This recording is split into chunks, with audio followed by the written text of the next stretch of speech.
Dr. Marcelo Dombroso, desembargador do Tribunal Regional do Trabalho da 4ª Região em Porto Alegre, palestrante da 13ª edição do Fórum Sindical Sul. Por que o senhor defende o trabalho como direito humano? Porque é uma conquista da classe trabalhadora de séculos, feita com um derramamento de sangue ao longo da história, e que já desde a Declaração de Filadélfia, em 1944, final da Segunda Guerra Mundial, se disse que o trabalho não é uma mercadoria. É um valor internacionalmente reconhecido, Declaração Universal de Direitos Humanos, no Pacto Internacional de Direitos Civis e Políticos, no Pacto Internacional de Direitos Econômicos, Sociais e Culturais, na Convenção Americana de Direitos Humanos, que diz que o trabalho é um direito humano.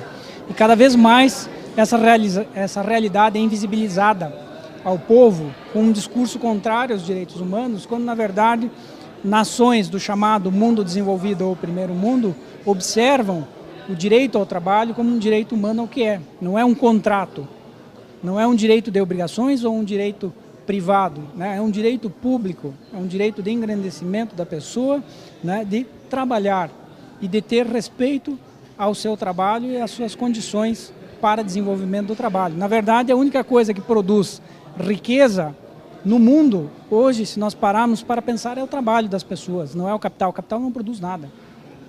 Na verdade, o capital é improdutivo. Quem produz riqueza é o trabalho e é um direito humano. O senhor fala que o trabalhador, a classe trabalhadora, precisa sair da bolha que está. O que isso quer dizer com isso, doutor? Eu quero dizer que há uma cooptação massiva da classe trabalhadora através de redes sociais que são compradas pelo poder econômico, principalmente de multinacionais e de interesses estrangeiros, que não são os do Brasil, os do nosso povo, que bombardeiam diariamente as pessoas com fake news, com vídeos desconstruindo a história, como por exemplo dizendo que o golpe de 64 não teria sido golpe, que teria sido bom para o povo, que teria sido bom para a classe trabalhadora, né? Cooptando as pessoas para acreditar que uma intervenção militar, por exemplo, resolveria o nosso problema, a desacreditada política e criando condições para que se instaure aqui um regime fascista, como aconteceu na Itália de 1930 e na Alemanha de 1930 também com Hitler, né? Isso nós não queremos em absoluto. Nós temos que empoderar a classe trabalhadora para que ela tenha consciência de que é ela que produz riqueza, é ela que tem que ser valorizada e ela tem direito sim. E ela não é culpada e nunca foi, nunca será de crise econômica, porque crise econômica é típica do sistema capitalista. Ela acontece de tempos em tempos e é previsível.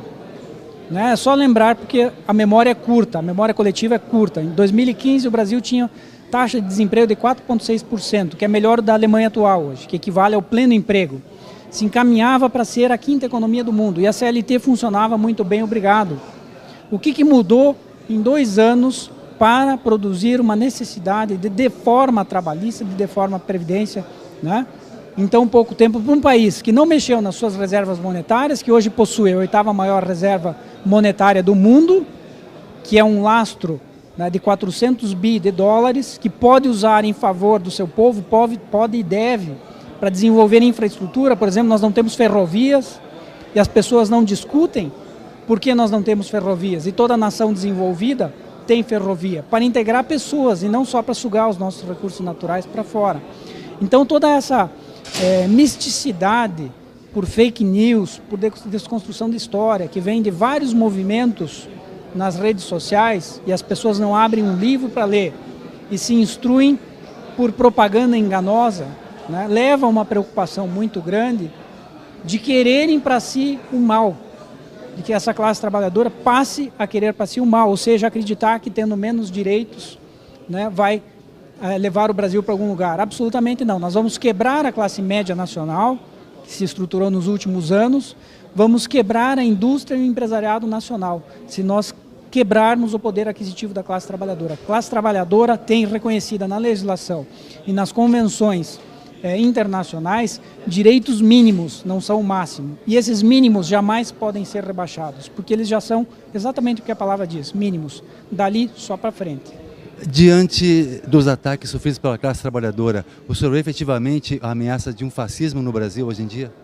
Eu acho que, de certo modo, nós já estamos vivendo sob um regime fascista, né? Quando nós temos propagandeado a tal da escola sem partido, quando nós temos patrulhamento ideológico em instituições, em escolas, como nós temos visto nas notícias. De certa forma, já está, né, se encaminhando para um fundamentalismo religioso, né? Nós temos a separação do Estado e da religião, cada qual tem direito a professar a sua fé, mas isso não tem que se misturar com o Estado, né? Jesus já dizia a César o que é de César, dizendo que os interesses de organização de uma sociedade são diferentes da fé.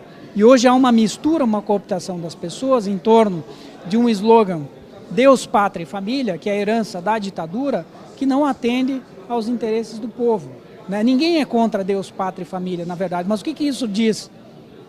O que isso diz para a classe trabalhadora? Nada, é um slogan sem conteúdo. Ninguém é contra isso, ninguém pode ser contra isso. Mas com isso se ilude a classe trabalhadora para que ela deseje menos direitos e para que ela desacredite da política e queira desejar uma intervenção militar ou um golpe, né, acreditando que um regime de força vai salvar o Brasil. Não, não vai nos pôr no buraco, né? Nós temos que nos preocupar sim com isso, em de tirar as pessoas dessa bolha com a qual são bombardeadas diariamente, ou de dizer que a deforma da Previdência é necessária. Olha, não é necessária.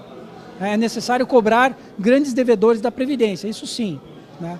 E para as pessoas pensarem, porque nesse curto tempo de entrevista não temos como colocar, mas por que foi decretado o sigilo em torno das informações que embasaram a deforma da Previdência? Por que o povo não pode saber dessas informações? Aí tem, né? Só para pensar e sair da bolha.